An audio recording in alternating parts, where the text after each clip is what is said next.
Bună ziua, dragii noștri, și bine v-am regăsit la un nou video. În acest episod vom vorbi puțin despre soluția de drojdie sau îngrășământul cu drojdie, care este cea mai populară rețetă pentru fertilizarea roșiilor, dar și a altor legume din grădină, cum ar fi castraveții, ardeii sau vinetele.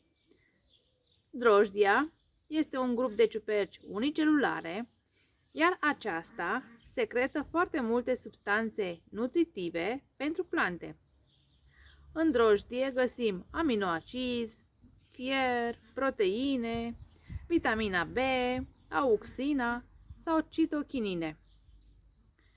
Fertilizările cu drojdie sporesc activitatea microorganismelor din sol, activează prelucrarea substanțelor organice, eliminând fosfor și azot și stimulează rădăcinile plantelor.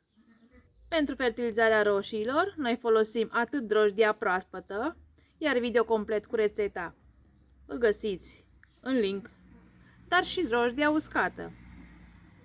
Dacă vă întrebați dacă este vreo diferență între cele două rețete, ei bine, ca și beneficii, nu este nicio diferență. Singura diferență este la modul de preparare și de folosire. Fertilizantul cu drojdie proaspătă se poate folosi în aceeași zi când este preparat.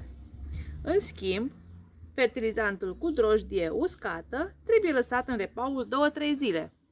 Iar rețeta pentru îngrășământul cu drojdie uscată îl găsiți în linkul de mai sus. Dar mulți dintre dumneavoastră ne-ați întrebat până când se poate folosi acest fertilizant cu drojdie.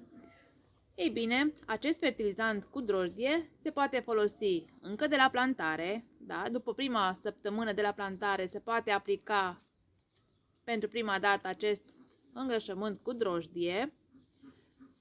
Se efectuează minim 3 fertilizări pe sezon.